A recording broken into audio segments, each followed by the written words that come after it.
आपल्याला प्रत्येकाला प्रश्न पडतो की देवघर हे केव्हा स्वच्छ करायचं आणि कशा प्रकारे करायचं.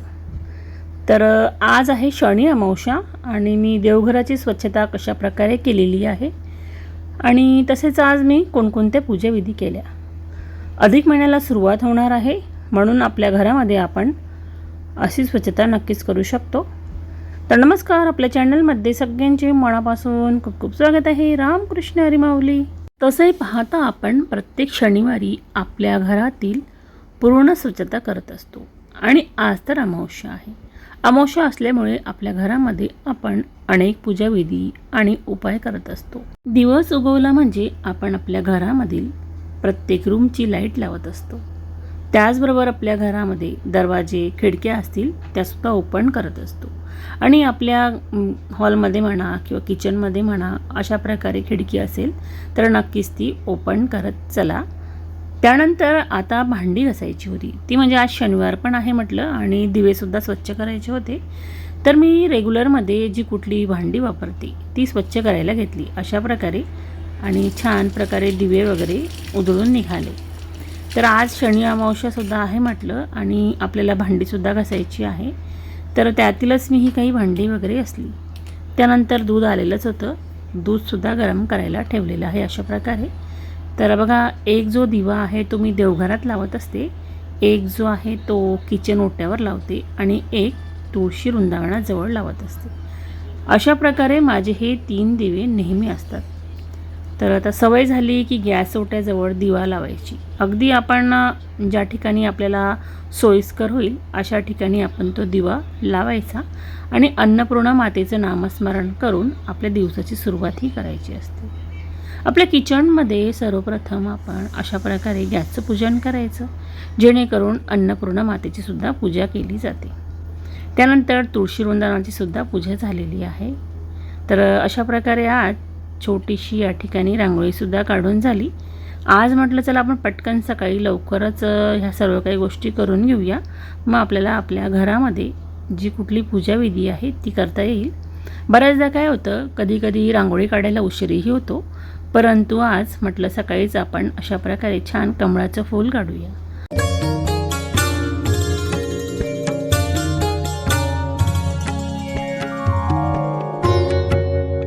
माझ्या घरातील देवघरामध्ये अशा प्रकारे 2 लाईट आहेत. एक म्हणजे लाईटिंग आहे आणि दुसरा एक लाईट आहे. तर मी बऱ्याचदा लाईटच राहू देते आणि बाकीची जी लाईटिंग आहे ती बंद करून ठेवत असते. तर अशा प्रकारे सुरुवात झाली आणि सर्वप्रथम जी काही फुलं देवांना अर्पण केलेली होती ती निर्माल्यामध्ये टाकून घेऊया म्हटलं आणि अशा प्रकारे ती फुलं आवरायला सुरुवात केली. आता सध्या काय झालेलं आहे, उन्हामुळे आपली जी फुलं आहे आपण अर्पण करतो ती खूप कोमेजून जातात आणि आपण याचा उपयोग आपल्या झाडांना टाकण्यासाठी सुद्धा करू शकतो. देव स्वच्छ धुवायची होती. आज आहे शनी अमावस्या म्हटलं आणि प्रत्येक अमावस्याला सुद्धा आपण अशा प्रकारे आपल्या देवांची स्वच्छता करू शकतो. तर बघा, त्याकरिता मी उटणं तयार करणार आहे, आपण पुढे बघूच. तर संपूर्ण देव जी आहे ती अशा प्रकारे एक छान मोठ्या ताटामध्ये ठेवून घेतली. आपल्या घरातील जी देवं असतात ती आपण खाली जमिनीवर ठेवू नये. फोटोसुद्धा बरं का, जी कुठलीही पूजेचे साहित्य आहे ते आपण एखाद्या कपड्यावर म्हणा, एखाद्या ताटामध्ये म्हणा किंवा टोपलीमध्ये अशा प्रकारे आपण त्यांना आसन देऊनच त्या वस्तू ठेवायच्या असतात. कारण आपण ह्या गोष्टींना खूप पवित्र मानतो आणि पूजेच्या वेळेस तर आपण सर्व काही गोष्टी बघूनच आपण पूजाविधी करत असतो. तर अशा प्रकारे जी देवं वगैरे आहेत त्यांचे वस्त्र म्हणा किंवा माळा म्हणा ह्यासुद्धा आज मी बदलणार आहे. आपल्या देवघरामधील मोठ्या मूर्त्या असो अथवा छोट्या असो त्यांनासुद्धा तेवढंच स्वच्छ करणं आपलं काम आहे. कारण काय होतं, बऱ्याचदा धूळ घाण अडकून त्या खराब होऊ शकतात. तर अशा प्रकारे बघा मी वाटीमध्ये बेसन पीठ घेतलेलं आहे. अगदी म्हणजे तुम्ही तुमच्या हिशोबाने घेऊ शकता. तर मी इथे 2 चम्मच घेतलेला आहे. यामध्ये बेकिंग सोडा टाकलेला आहे, आपला खाण्याचा सोडा, त्याचबरोबर मीठसुद्धा टाकलेलं आहे आणि दही. तर दही आज थोडं जास्तच टाकलं, म्हटलं आपली संपूर्ण देवही उजळायला हवी. तर आपण यामध्ये आंबलेलं दही घ्यायचं आहे आणि थोडं आज दूधसुद्धा टाकलेलं आहे. तर हे कच्चं दूध आहे आणि अशा प्रकारे मीठ टाकलं आणि थोडी हळद घेतलेली आहे. तर हळदसुद्धा अगदी खूप नाही, तर थोडी टाकली तरी चालून जातं.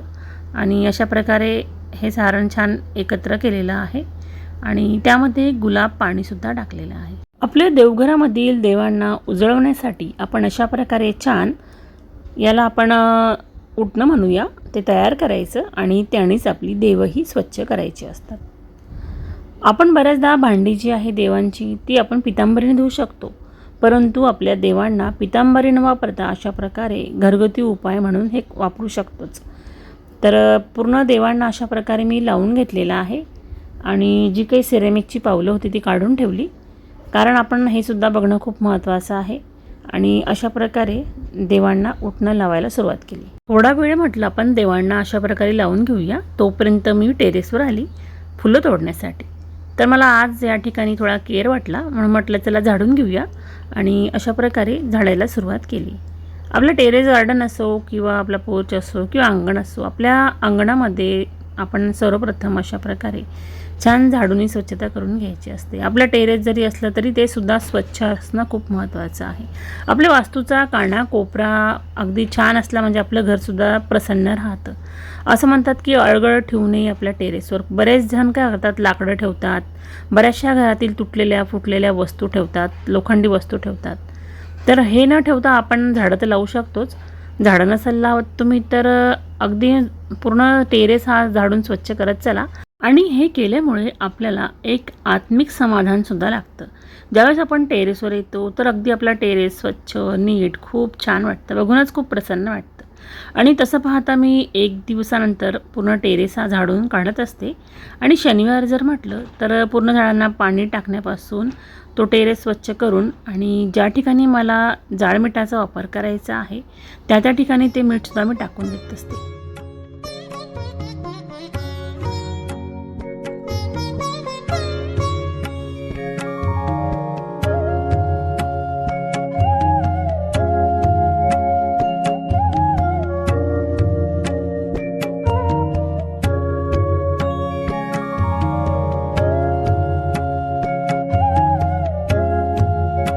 माझ्या गार्डनमध्ये 3 टप्प्यानुसार झाडं लावलेली आहेत. मेन एंट्रीला झाडं लावलेली आहेत, ती आहेत सुंदर दिसणारी आणि तुळशीची वगैरे अशी बरीचशी. त्यानंतर वरती पोर्चवर जी लावलेली आहे त्यामध्ये फुलांचं प्रमाण जास्त आहे. आणि अशा प्रकारे आता उन्हाळा आहे त्याच्यामुळे एवढे फुलंही निघत नाही. सध्या फुलं थोडे कमीच निघत आहे, तर त्यातीलच काही फुलं तोडून आणली. आणि चला आता देवघराची स्वच्छता बघूया. त्यामध्ये जी कुठली वस्त्र मी टाकलेली असतात ती काढून घेतलेली आहे. आणि आता तुम्ही बघितलं असेल शॉर्ट व्हिडिओजमध्ये मी दाखवलं की मी कशा प्रकारे ते पाणी तयार केलेलं आहे. पाणी तयार करण्यासाठी गंगाजल, गोमूत्र, गुलाब पाणी आणि भीमसेनी कापूर अशा प्रकारे छान एका डब्यात भरून ठेवलं. आणि आता बघा मला वेळेवर ते आपल्या घराची शुद्धी करण्यासाठी कुठलाही कार्यक्रम असो, पिरियड असो अथवा आपल्याला सुतक राहतं, अशा वेळेस आपल्याला बऱ्याचशा ह्या वस्तू उपलब्ध राहत नाही घरामध्ये आणि आपण अशा प्रकारे तयार करून ठेवलं तर सहज आपण ते या ठिकाणी वापरू शकतो. तर अगदी ते संपूर्ण शिंपडून घेतलेलं आहे अशा प्रकारे. त्यानंतर आपण आपल्या देवघराची स्वच्छता करत असताना तुम्ही याच्यामध्ये थोडंसं खायचा सोडासुद्धा वापरू शकता. तर त्यानेसुद्धा आपल्या वस्तू ह्या अगदी स्वच्छ निघून जातात. जे डाग वगैरे असतात ती खाण्याच्या सोड्याने अगदी सहज लवकर निघतात. तर अशा प्रकारे पूर्ण देवघर आहे छान प्रकारे स्वच्छ पुसून घेतलेलं आहे. आणि तुम्हाला माहिती आहे का, आज मी म्हटलं चला आपल्या देवघराला जे तोरण आहे किंवा लटकन लावलेले आहेत ते सुद्धा काढून घेऊया म्हटलं, कारण आपण आता बरेच दिवस झालेले आहे ते तसेच लावून ठेवतो देवघरांना आणि त्याच्यावर सुद्धा धूळ घाण ही बसत असते आणि ही एक प्रकारची निगेटिव्हिटी असते बरं का. तर जे काही खांब आहेत ते सगळं अशा प्रकारे छान स्वच्छ पुसून घेतलं.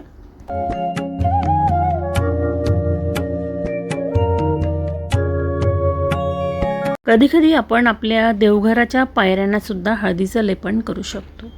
तर मी गोमूत्राने छान पुसून घेतलं. त्यानंतर या ठिकाणी चंदनाने स्वस्तिक काढलेलं आहे. स्वस्तिक हे शुभचिन्ह असतं. आपण प्रत्येक कुठल्याही कार्याची सुरुवात ही स्वस्तिकाने करत असतो. हळदीचं, कुंकवाचं, चंदनाचं आपण अशा प्रकारे वेगवेगळ्या प्रकारे हे काढू शकतोच.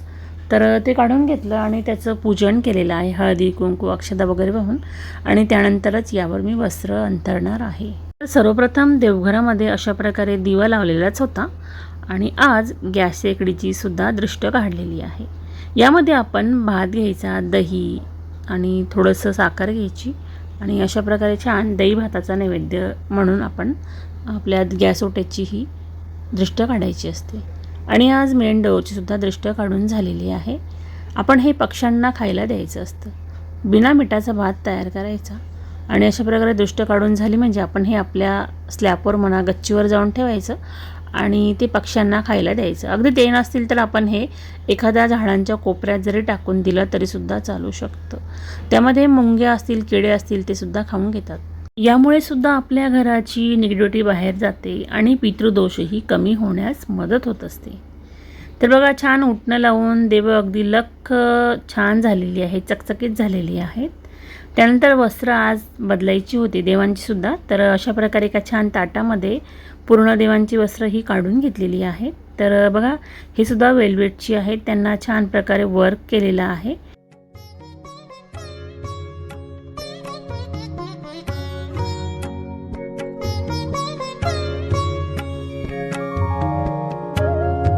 तर आता आपण देवांची पूजा करून घेऊया. सर्वप्रथम बाप्पांचं पूजन झालेलं आहे. माता लक्ष्मीचं, आपल्या देवघरामधील जी कुठलीही देवं असतात त्यांना आपण अशा प्रकारे छान गंध वगैरे लावून घ्यायचा आणि त्यांचं विधीनुसार पूजन करायचं. तर मी प्रत्येक देवांना वस्त्र घातलेलं आहे अशा प्रकारे आणि त्यांना माळासुद्धा अर्पण करून झालेल्या आहेत. माता लक्ष्मीला मी कमळगट्टूची छोटीशी माळ तयार केलेली आहे आणि मोत्याची. अशा प्रकारे विठ्ठल रुक्माईची सुद्धा पूजन झालेलं आहे. त्यांना छानसे वस्त्र इथे अर्पण करून झाले आणि माळासुद्धा घालून झालेला आहे.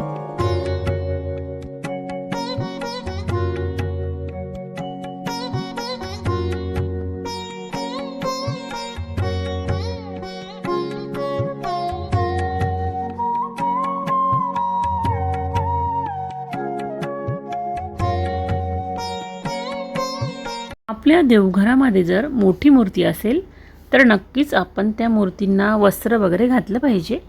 छोटी मूर्ती जर असेल तर काही आवश्यकता नसते, मात्र मोठ्या मूर्तीला आपण वस्त्र अर्पण करू शकतो. तर बघा अशा प्रकारे अगदी छान अशी मातेची तयारी झालेली आहे आणि आपले ज्ञानेश्वर माऊली आहे. तर बघा तीसुद्धा मूर्ती अगदी स्वच्छ निघालेली आहे आणि अशा प्रकारे त्यांचंसुद्धा इथे पूजन झालेलं आहे. तर मी पूर्ण देवांना अशा प्रकारे छान विराजमान केलेलं आहे. तर बघा काही माझ्याकडे तुळशीची माळ आहे, कमळगट्टूची माळ आहे, रुद्राक्षाची माळ आहे. अगदी ज्या ज्या देवांना जे आपण अर्पण करत असतो त्या त्या गोष्टींचा या ठिकाणी समावेश केलेला आहे आणि छानशी पूजा झाली.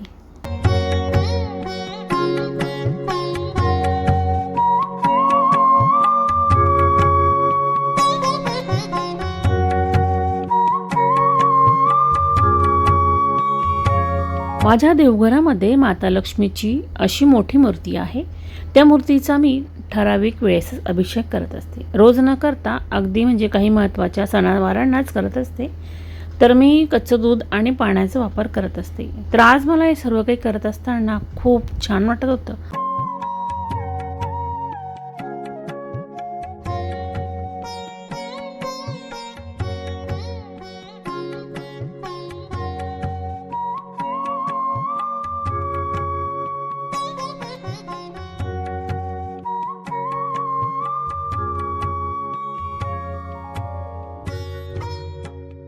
चला तर आता दिवा लावायचा आहे. तर कमळाची दिवे लावण्यासाठी मी काय वापरणार आहे, तर माझ्याकडे अशा प्रकारे कड्या आहेत आणि या कड्यांचा वापर करून मी दिवे लावत असते.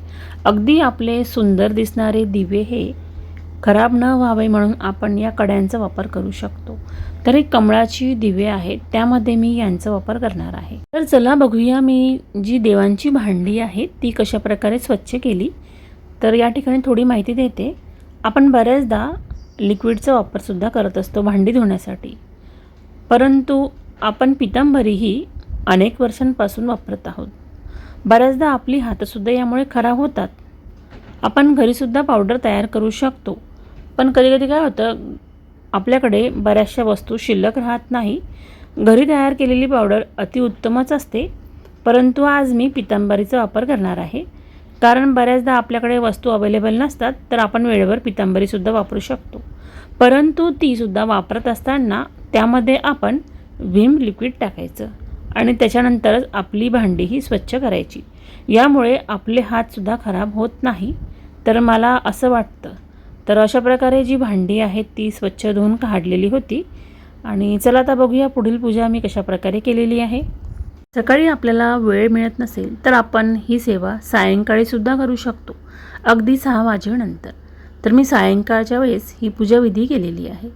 सकाळी एवढं सगळं काही करत असताना खूप उशीर होऊन जातो, तर आपण अशा वेळेससुद्धा ही पूजा मांडणी करू शकतो. धनलक्ष्मी कुंचन सेवा ही खूप प्रभावी सेवा आहे. या सेवेने अनेक प्रकारच्या अडीअडचणी दूर होण्यास मदत होत असते. आपल्याकडे अनेक समस्या निर्माण होतात. त्यामध्ये आपल्याला पैशाची कमतरता असते, आपली मुलं शिक्षणामध्ये कुठे कमी पडतात किंवा आपल्या घरामध्ये अनेक टंचाई निर्माण होत असते. अशा अनेक समस्यांवर हा उपाय आपण करू शकतो. श्रद्धा महत्त्वाची आहे. असं नाही की फक्त ही सेवा केल्याने आपल्याला सगळं मिळेल.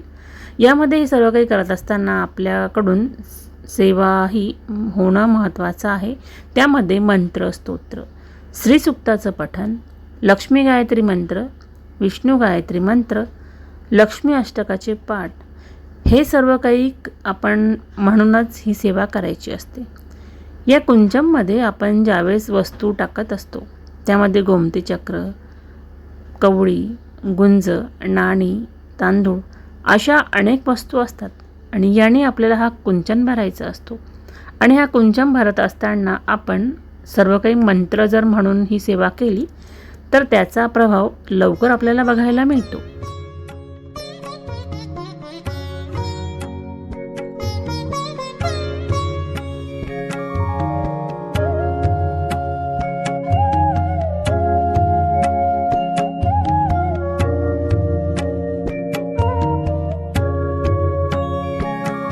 अशा प्रकारे आपण पूजाविधी करायची. आणि त्यानंतर महत्त्वाचे सण समारंभ असतात किंवा महत्त्वाचा दिवस असतो, त्या दिवसांमध्ये आपल्याला कशाचं वाचन करायचं असेल तर ते सुद्धा वाचन करणं खूप महत्त्वाचं आहे. त्यामध्ये तुम्ही श्रीसूक्त म्हणू शकता, अथर्वशीर्ष म्हणू शकता किंवा लक्ष्मी गायत्री मंत्र तुम्हाला बोललीच मी, विष्णू गायत्री मंत्र किंवा लक्ष्मी अष्टकाचे पाठ. लक्ष्मी अष्टकाचे 16 पाठ खूप महत्त्वाचे आहे. ही सेवा खूप प्रभावशाली सेवा आहे. तुम्ही प्रत्येक शुक्रवारीसुद्धा लक्ष्मी अष्टकाचे पाठ करू शकता. यामुळे सुद्धा माता लक्ष्मी प्रसन्न होत असते. आपण ज्यावेळेस कुठलीही पूजाविधी करतो श्रद्धेने कराल तरच त्याचं फळ आपल्याला मिळेल.